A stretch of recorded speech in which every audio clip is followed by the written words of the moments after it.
I'm Alexander Hefner, your host on The Open Mind.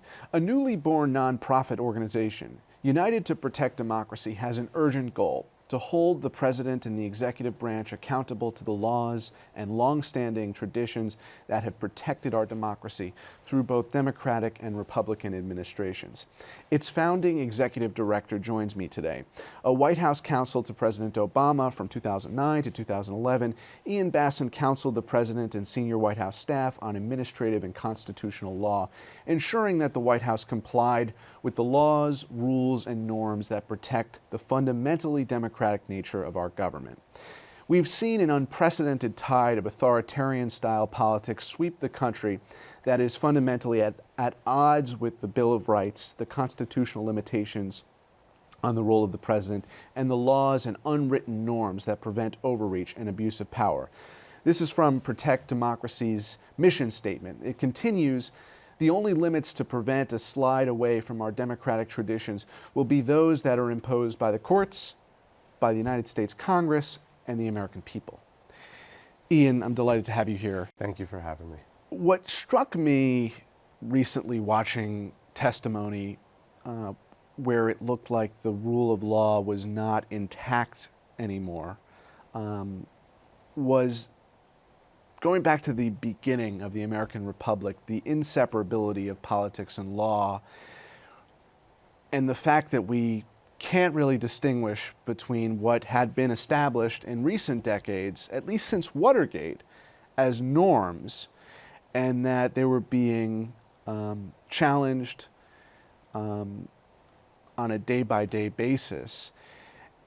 And essentially, the executive branch of this country seems to be making the assertion that we won, this is politics, politics is determining law, and this is the new American way. I think when you serve in the White House as a lawyer, one of the things that you realize is that so many of the rules that constrain executive branch behavior are not actually legally binding.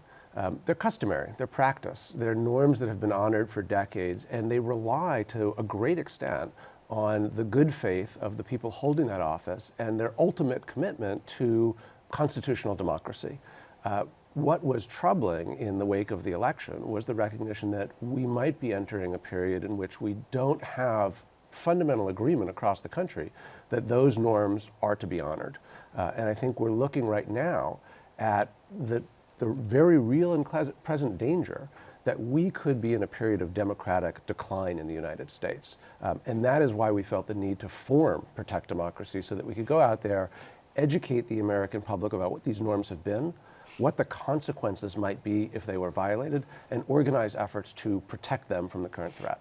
If and when it's determined that President Trump has violated the Constitution, specifically high crimes and misdemeanors, that will largely be a function of politics.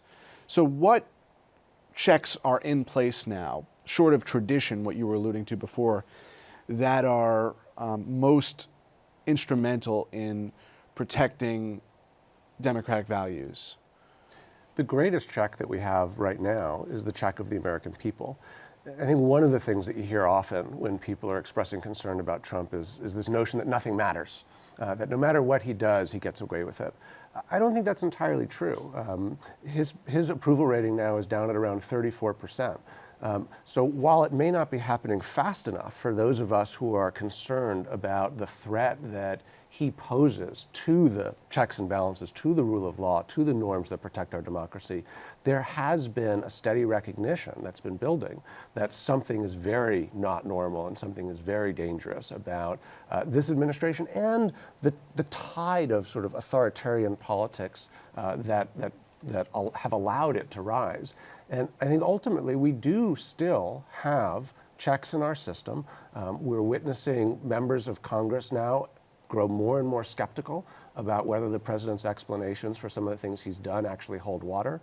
We're starting to see the smallest fractures in the Republican Party, with some members of the Republican Party starting to ask some serious questions about the president's behavior. So while there are many things that are happening here that are eerily reminiscent about other countries where democracies have declined, places like Hungary, places like Poland, Venezuela, Turkey, we still have a stronger foundation for democracy here in the United States that hopefully will protect us. And I think we're seeing the American people stand up, speak to their representatives, and demand some accountability.